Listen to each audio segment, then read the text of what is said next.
నమస్తే welcome to V3 news లక్ష్యం సమాజహితం నేను మౌనిక ముందుగా హెడ్లైన్స్ చూద్దాం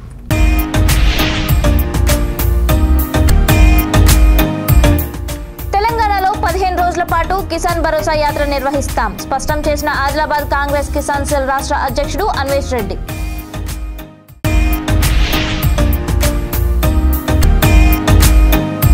లోతట్టు ప్రాంతాల ప్రజలు అప్రమత్తంగా ఉండాలి పరిశీలించిన గ్రేటర్ హైదరాబాద్ నగర deputy mayor Srilatha Shobhan Reddy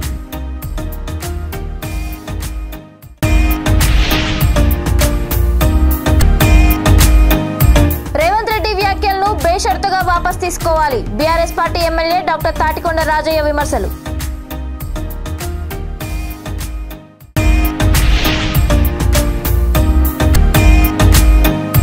income tax department ను మోసం చేసిన 6 మంది అరెస్ట్ మదనపల్లి డీఎస్పీ ఆఫీస్ లో ప్రెస్ మీట్ లో వివరించిన డీఎస్పీ కేశప్ప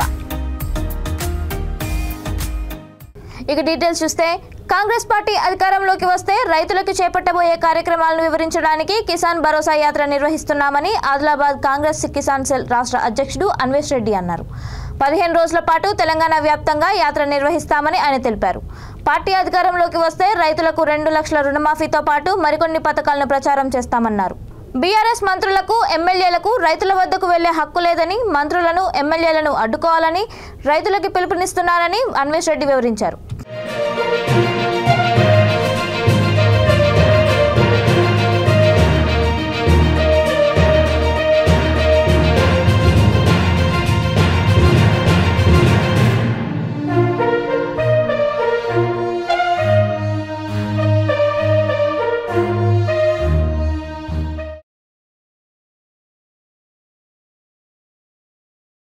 ఈ రాష్ట్ర ప్రభుత్వం ఏ రకంగా నిర్వీర్యం చేస్తూ ఉన్నది ఏ రకంగా దగా చేస్తూ ఉన్నటువంటి అంశాన్ని రైతులతో మాట్లాడుతూ రైతుల్ని చైతన్యం చేస్తూ ఈ బీఆర్ఎస్ పార్టీకి వ్యతిరేకంగా వాళ్ళందరినీ కూడా వాళ్ళు చేస్తున్నటువంటి పనులను వివరిస్తూ పెట్టుకున్నటువంటి కార్యక్రమం వాస్తవానికి ఇవాళ ఆదిలాబాద్ నుంచి మొదలు పెట్టాలనేటువంటి ఒక ఆలోచనతోటి మేము ఆ డిజైన్ చేసుకోవడం జరిగింది కానీ గత 2 రోజులుగా ఇవాళ కూడా పూర్తిగా వర్షాలు భారీగా పడడంతో కొంత రైతులని కలుద్దామన్నటువంటి ఆలోచనలో ఉన్నప్పటికీ కూడా రైతులను వర్షం కారణంగా కలవలేనటువంటి పరిస్థితి ఉంది కానీ ఈ జిల్లాకు వచ్చినాం కాబట్టి జిల్లాలో ఇక్కడ ఉన్నటువంటి స్థానిక సమస్యల మీద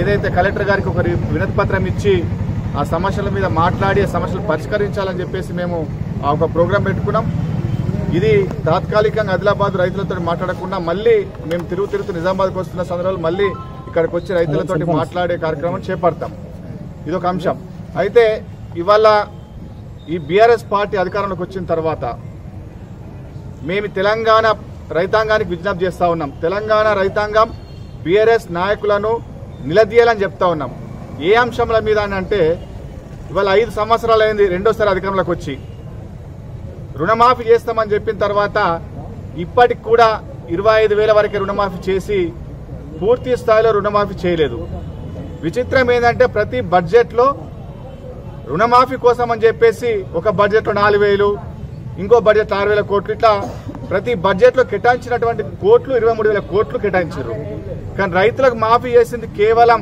1,200 కోట్లు మాత్రమే మాఫీ చేశారు మరి మిగిలిన డబ్బులు ఎక్కడ పోయినట్లు కేటాయించినామని చెప్పేసి రైతులు దగా చేసి వల్ల రైతులకు రుణమాఫీ చేయకపోతే వడ్డీలు పెరిగిపోయి ఏ డబ్బులు వచ్చిన బ్యాంక్ తర్నాక డివిజన్ లాలాపేటలోని గ్రేటర్ హైదరాబాద్ నగర deputy mayor Srilatha Shobhan Reddy GHMC అధికారులతో కలిసి పలు లోతట్టు ప్రాంతాలను పరిశీలించారు ఆ తర్వాత ఆమె మాట్లాడుతూ రానున్న రోజుల్లో భారీ వర్షం ఉందనే సూచన ప్రకారం లోతట్టు ప్రాంతాల్లో నివసిస్తున్న ప్రజలందరూ అప్రమత్తంగా ఉండాలని సూచించారు జేహెచ్ఎంసీ అధికారులు మాన్సూన్ ఎమర్జెన్సీ టీం ద్వారా ముందస్తు జాగ్రత్తలు తీసుకోవాలని సూచించారు నాలాల్లో ఉన్న పూడికలు తీసివేయాలని డ్రైనేజ్ మూతలను బాక్స్ డ్రైన్ దగ్గర ఎలాంటి ప్రమాదాలు జరగకుండా తనిఖీలు చేయాలని అధికారులను ఆదేశించారు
కాంగ్రెస్ పార్టీ అధ్యక్షుడు రేవంత్ రెడ్డి చేసిన వ్యాఖ్యలను బేషరతుగా వాపస్ తీసుకోవాలని BRS party MLA doctor Thatikonda Rajaiah అన్నారు. జనగాం జిల్లా చిల్పూర్ మండలం లింగంపల్లి గ్రామంలో రైతు వేదికలో ఆయన మాట్లాడుతూ ఆనాడు తెలుగుదేశం పార్టీ 10 గంటల కరెంట్ను ఇచ్చే పార్టీలో పనిచేసిన రేవంత్ రెడ్డి సిగ్గుశరం లేనోడు ఎక్కడ పుట్టిండో తెలియదు కానీ తెలంగాణ రైతాంగానికి వ్యతిరేకంగా ఈరోజు 3 గంటల కరెంటు ఇవ్వాలని చెప్పడం సిగ్గుపడాల్సిన విషయమని దుయ్యబట్టారు. 3 గంటలన్నందుకు సర్వనాశమైపోవాలి. టీడీపీకి పట్టిన గతే ఈరోజు కాంగ్రెస్ కు పట్టవలసిన అవసరం ఉంది. ఇది రైతులందరి బాధ్యత. ఆనాడు మన వాళ్ళందరూ కూడా చెప్పిండ్రు 6 గంటల కరెంట్ వస్తే పొద్దున సగం రాత్రి సగం వస్తే అనేక అవస్థలు ముందుమడి పారేది, వెనుకబడి ఎండిపోయేది. మళ్ళా సాయంత్రం వస్తే మళ్ళీ పెడితే మళ్ళీ ముందుబడి పారేది, వెనుకబడి ఎండిపోయేది. వచ్చినాని కరెంటు మోటార్లు కాలిపోయేది. కెపాసిటర్లు, ఇన్వర్టర్లు, జనరేటర్లు ఆ రోజులలో కెపాసిటర్ పెట్టుకోవాలి. ఎందుకంటే లో వోల్టేజ్ కదా మోటార్ కాలిపోతుంది. మనకు పంట వస్తే 3 సార్లు ఒక పంట వచ్చే వరకు 3 సార్లు 4 సార్లు మోటార్ కాలిపోతే మోటార్ అందించినప్పుడల్లా 3,000 4,000 రూపాయలు. 3 సార్లు మోటార్ కాలిపోతే 12 నుండి 15,000 రూపాయలు మోటార్లు అందించడానికే పైసలే పరిస్థితి ఉండేది. ఆ రకంగా నాణ్యమైన కరెంటు లేదు. కెపాసిటర్ కొనుక్కోవాలి, లేదా ఇన్వర్టర్ కొనుక్కోవాలి, లేకపోతే కరెంట్ లేనప్పుడు జనరేటర్ పెట్టుకోవాలి. ఆ పరిస్థితి కాంగ్రెస్ లో ఉండే. అదేవిధంగా కార్యకర్తలు కావచ్చు, చోటా మోటా లీడర్ అక్కడిక్కడ అవకాశాలు మీరు ఊళ్ళలో తిరగాలంటే ముందుగా మీ నాయకుడు రేవంత్ రెడ్డి తోటి మరి క్షమాపణలు చెప్పియాలి. ఆ తర్వాత మాత్రమే కాంగ్రెస్ నాయకులను ఊర్లలో తెలియనియాలి. లేకపోతే కాంగ్రెస్ నాయకులారా ఊర్లకు రావద్దని చెప్పాలా. కాంగ్రెస్ పార్టీని బొంద పెట్టాలని చెప్పేసి ఊర్లలో మీరు ఈ రేవంత్ రెడ్డి ఎక్కడ పుట్టిండు? తెలుగుదేశంలో పుట్టిండు. 2001 చంద్రబాబు నాయుడు మాట్లాడిన మాట ఏంది? వ్యవసాయము దండుగా అని మాట్లాడింది చంద్రబాబు నాయుడు. అప్పుడు రేవంత్ రెడ్డి ఆయన పక్కనే ఉంటాడు. అన్నమయ్య జిల్లా మదనపల్లి డివిజన్లో మోసపూరితంగా ఇన్కమ్ ట్యాక్స్ డిపార్ట్మెంట్ నుండి టీడీఎస్ రీఫండ్ కాజేసిన కేసుకు సంబంధించి 15 మంది నిందితుల్లో 6 మందిని అరెస్ట్ చేశామని డీఎస్పీ కేశప్ప తెలిపారు. మదనపల్లి డీఎస్పీ కార్యాలయంలో విలేకరుల సమావేశంలో డీఎస్పీ వివరాలు వెల్లడించారు. టీడీఎస్ రీఫండ్ 13,21,76,257 రూపాయలను కాజేసిన కేసుకు సంబంధించిన నిందితుల్ని అరెస్ట్ చేశామన్నారు. వీరిలో సస్పెన్షన్ లో ఉన్న Thamballapalle STO Srinivasulu, Balamurali, Pileru STO Sheikh Imtiaz, Punganuru senior assistant జీవానందంను అరెస్ట్ చేసినట్లు తెలిపారు. ఈ కేసులో ఆడిటర్ శ్రీనాథ్, అతని భార్య రమ్య పరారీలో ఉన్నారని, వారిని త్వరలోనే అరెస్ట్ చేస్తామని డీఎస్పీ తెలిపారు.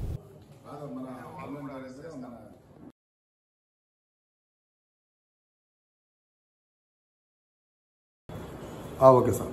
13/12/22 తేదీ మాకు S Rajasekhar income tax officer Tirupati ఒక కంప్లైంట్ ఇచ్చారు. ఈ టీడీఎస్ రిఫండ్ అమౌంట్ మిస్యూజ్ చేశారు ట్రెజరీ ఆఫీసర్స్, వాళ్ళ ఎంప్లాయీస్ అని చెప్పి ఇచ్చారు. దానిపైన కంప్లైంట్ మేము కేసు రిజిస్టర్ చేశాం. Crime number 329/22 under section 120B, 166, 170, 119, 467, 477A, 468, 406, 409 and 420 IPC read with 34 IPC. ఇన్ని సెక్షన్లు అట్రాక్ట్ అవుతాయి. దీంట్లో వాళ్ళు ఇచ్చిన కంప్లైంట్ ఇచ్చినప్పటి నుంచి మేము ఇది ఇన్కమ్ ట్యాక్స్ డిపార్ట్మెంట్ కాబట్టి ఇది చాలా టెక్నికల్ గా చేయాలి కాబట్టి వాళ్ళ సపోర్ట్ తీసుకున్నాం. వాళ్ళ సపోర్ట్ తీసుకొని వాళ్ళకి టైం లేక ఇంత లేట్ అయింది. వాళ్ళ కంప్లైంట్ ను వాళ్ళ సపోర్ట్ తీసుకొని ఇన్వెస్టిగేట్ చేశాం. ఇందులో ముఖ్యంగా ఇప్పుడు ట్రెజరీ ఆఫీసర్లను తర్వాత ఒక సీనియర్ అసిస్టెంట్ ను అరెస్ట్ చేశాం. ట్రెజరీ ఆఫీసర్ లో A1 కొలిమిగుండ్ల శ్రీనివాసులు, అతను వచ్చి తంబలపల్లి ఎస్టీఓగా పనిచేస్తుండేవాడు. తర్వాత అతని నేటివ్ ప్లేస్ వచ్చి ఇక్కడే మన బసిలికొండ గ్రామం మదనపల్లి. తర్వాత ముద్దల బాలమురళి, బాలమురళి వచ్చి ప్రీవియస్లీ తంబలపల్లి, ప్రస్తుతానికి ఎస్టీఓ మదనపల్లి. ఇంకోతను షేక్ ఇంతియాజ్, ఇతని నేటివ్ ప్లేస్ వచ్చి కడప, ప్రీవియస్ వరకు ఎస్టీఓ పీలేర్ గా పనిచేసేవాడు. ఇంకోరు వచ్చి A6 జీవానందం, జీవానందం. ఇతను వచ్చి నేతాజీ కాలనీ కొత్తవారిపల్లి పంచాయతీ మదనపల్లి. ఇతను వచ్చి సీనియర్ అకౌంటెంట్ పుంగనూరు. ఇప్పుడు ప్రస్తుతానికి పనిచేసి సస్పెండ్ లో ఉన్నారు. వీళ్ళందరూ కూడా గవర్నమెంట్ సర్వెంట్స్, ఎస్టీఓస్, సీనియర్స్ అందరూ కూడా సస్పెన్స్ లో అయినారు. అప్పుడు మీడియాలో వస్తానే ఆ మీడియాని చూసి ఆ పేపర్ చూసే సస్పెండ్ చేశారు ట్రెజరీ డిపార్ట్మెంట్. వీళ్ళందరూ కలిసి 2015 నుంచి 2022 వరకు అసెస్మెంట్ ఇయర్ లో డబ్బులు ఫ్రాడ్ రిఫండ్ అమౌంట్ 37,62,03,645 రూపాయలు ఫైల్ చేశారు. అమ్మ మధ్యవర్తుల సంఘం ఆధ్వర్యంలో హర్నాథ్ రెడ్డికి జరిగిన అవమానం ఏ ఒక్క మధ్యవర్తికి కూడా జరగకూడదని అత్తాపూర్ పోలీస్ స్టేషన్లో అమ్మ మధ్యవర్తుల సంఘం అధ్యక్షుడు అర్జున్ సీఏకి వినతి పత్రం అందించారు. అర్జున్ మాట్లాడుతూ హర్నాథ్ రెడ్డి అనే వ్యక్తి ఒక పెళ్లి సంబంధం కుదిరించారని, వాళ్ళు పెళ్లికి పిలవకపోవడమే కాకుండా వచ్చే పారితోషికం కూడా ఇవ్వడం లేదన్నారు. మర్యాదపూర్వకంగా అడిగితే వాళ్ళు పెద్దాయన అని కూడా చూడకుండా దుర్భాషలాడి వెళ్లగొట్టారని తెలిపారు. ఈ అవమానం తట్టుకోలేక చనిపోదామని నిర్ణయించుకున్న వ్యక్తికి తమ సంఘం ధైర్యం చెప్పామని అర్జున్ తెలిపారు.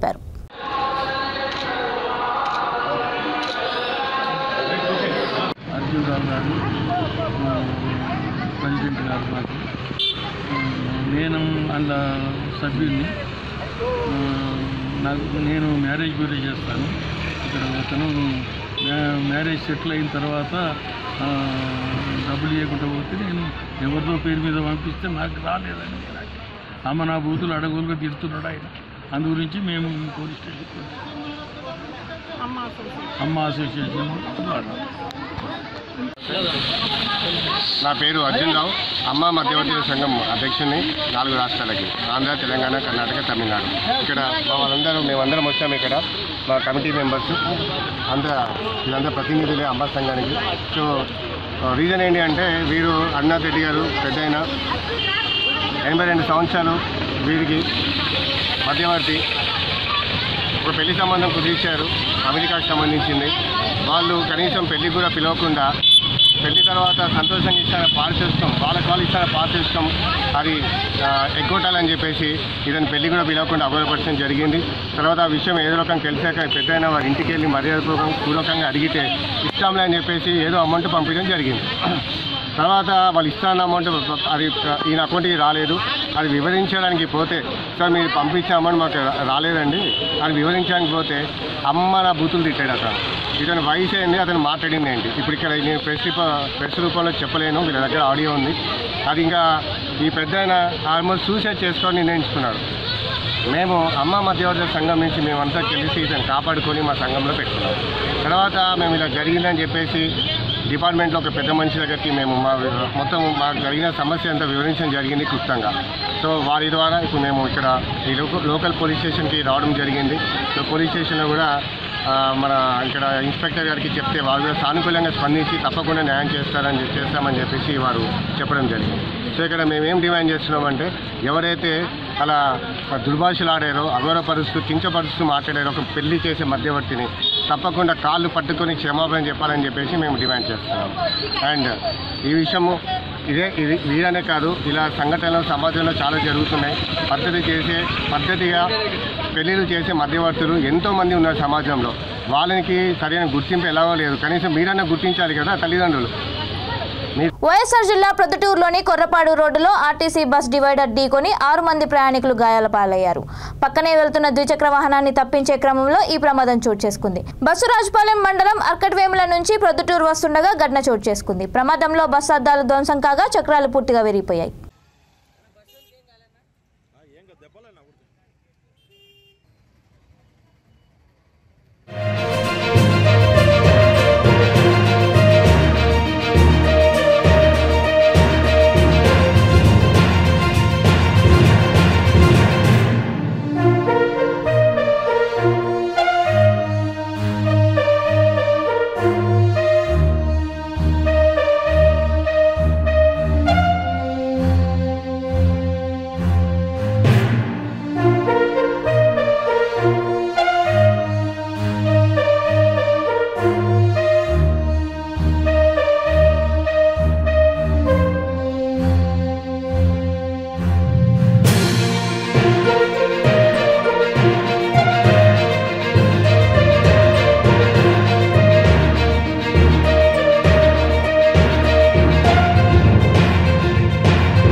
స్వాతంత్రం వచ్చి 76 సంవత్సరాలు కావస్తున్నా దళితుల మీద అఘాయిత్యాలు మాత్రం ఆగడం లేదని మాల జేఏసీ సంఘం చైర్మన్ చెరుకు రామచందర్ అన్నారు.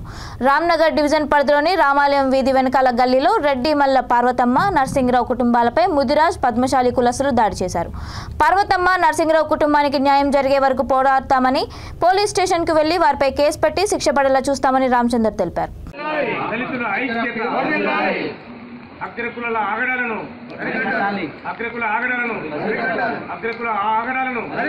ఖబర్దార్.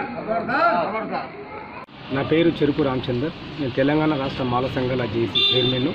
మరి మా జాక్ ఆధ్వర్యంలో రాష్ట్ర కమిటీ అందరం కూడా ఈరోజు ఈ రామ్నగర్ ఏదైతే బస్తీ ఉందో ఈ బస్తీలో మా కమ్యూనిటీకి మా సామాజిక వర్గానికి సంబంధించిన వాళ్ళు మరి రెడ్డిమల్ల పార్వతమ్మ నర్సింగరావు మరి వారి కుటుంబంపై దాడి చేసినటువంటి మరి గంగపుత్ర కులానికి సంబంధించిన వాళ్ళు మరి ముదిరాజు కులానికి సంబంధించిన వారు మరి ఇక్కడ పద్మశాలి కులానికి సంబంధించిన వారు అందరూ కూడా కలిసి మరి మీరు మాలళ్ళు తక్కువ జాతులు మాలమాదిగుళ్ళు మీరు తక్కువ జాతులు మరి మీరు బోనం ఎత్తకూడదు మీరు బోనం రాకూడదు మాతో పాటు అని చెప్పేసి ఆ పోతరాజులు ఇంటికి వచ్చి బోనాన్ని తీసుకుపోయే సందర్భంలో మరి వాళ్ళను తీసుకువెళ్ళడం జరిగినది పోతరాజులను.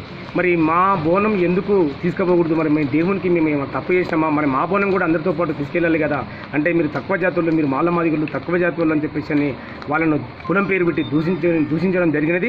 మరి దాంతోపాటు వాళ్ళ కుమారుడు వెళ్ళి మరి ఆ పోతురాజులను మా ఇంటికి వెళ్ళి మా బోనాన్ని తీసుకువెళ్ళాలని చెప్పేసి అడిగితే కిందేసి తొక్కడము కొట్టడము గుద్దడము మరి కత్తి తీసుకొని చిన్న కత్తి తీసుకొని కూడా చంపడానికి హత్య ప్రయత్నం చేయడానికి కూడా మరి ఎవరైతే ప్రయత్నం చేసిరో ఎవరైతే వాళ్ళు ఉన్నారో అంటే వీళ్ళ హస్బెండ్ మీద నర్సింగరావు పైన వాళ్ళ కుమారుని పైన మరి పార్వతమ్మ పైన కూడా దాడి చేయడం జరిగినది. పార్వతమ్మను మరి నైట్ బట్టి గుంజి చింపి మరి నీ అమ్మని దెంగా లంజదానని చెప్పేసి అని బూతు మాటలు తిట్టడము మరి వాళ్ళ హస్బెండ్ని కూడా నర్సింగరావును కూడా మరి ఇష్టం వచ్చిన. జైభీమండి.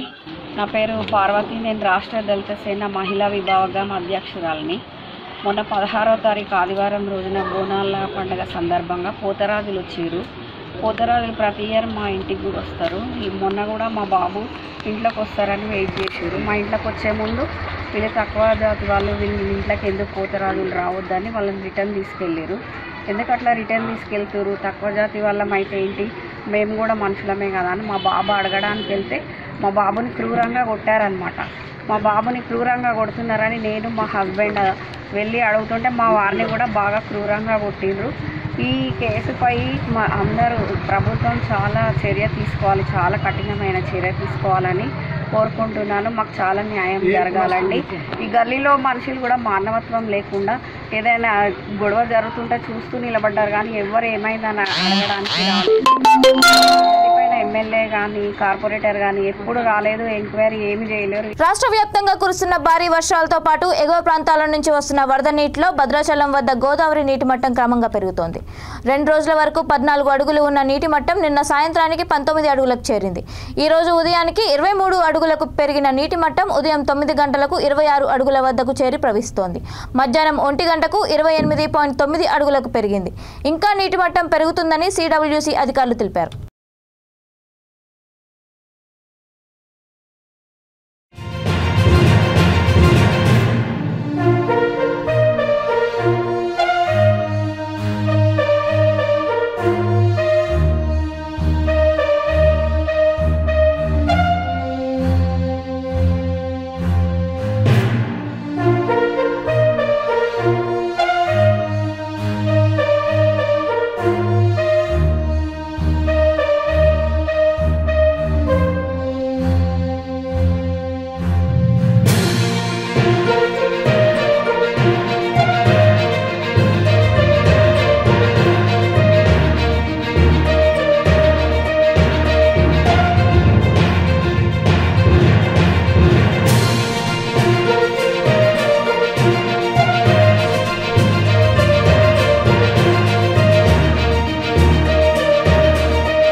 రామగుండం నియోజకవర్గం అంతర్గాం మండలంలోని పొట్యాల గ్రామంలో శ్రీ హరిహర దేవాలయంలో అదనపు కలెక్టర్ లక్ష్మీనారాయణ దంపతులు ప్రత్యేక పూజలు నిర్వహించారు. హైదరాబాద్కు బదిలీపై వెళ్తున్న పెద్దపల్లి జిల్లా అదనపు కలెక్టర్ లక్ష్మీనారాయణను పొట్యాల సర్పంచ్ నీరజ వెంకటేశ్వరం ప్రత్యేక ఆహ్వానం మేరకు ఆయన గ్రామాన్ని సందర్శించారు. దేవాలయం అర్చకులు పూర్ణకుంభంతో ఆయనకు ఘన స్వాగతం పలికారు. అనంతరం అదనపు కలెక్టర్ దంపతులు శివాలయంలో, హనుమాన్ దేవాలయంలో పాలు, పువ్వులు, పంచామృతాలతో ప్రత్యేక పూజలు నిర్వహించారు.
భద్రాద్రి కొత్తగూడెం జిల్లా చర్ల మండలంలో భద్రాద్రి జిల్లా కలెక్టర్ డాక్టర్ ప్రియాంక అలా పర్యటించారు.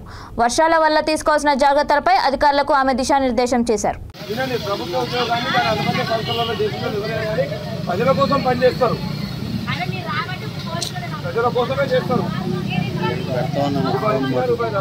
ప్రజల కోసమే చేస్తారు.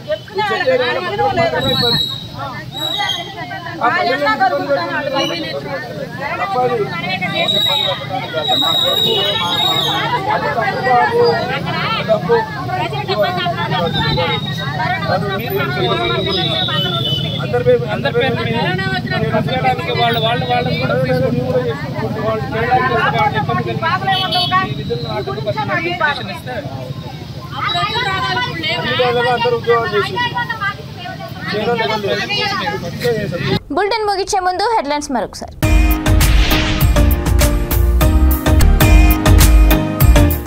తెలంగాణలో 15 రోజుల పాటు కిసాన్ భరోసా యాత్ర నిర్వహిస్తాం స్పష్టం చేసిన ఆదిలాబాద్ కాంగ్రెస్ కిసాన్ సెల్ రాష్ట్ర అధ్యక్షుడు అన్వేష్ రెడ్డి.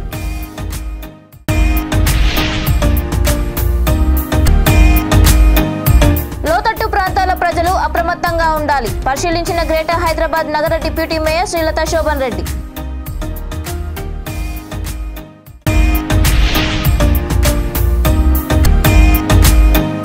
రేవంత్ రెడ్డి వ్యాఖ్యలను బేషరతుగా వాపస్ తీసుకోవాలి BRS party MLA doctor Thatikonda Rajaiah విమర్శలు.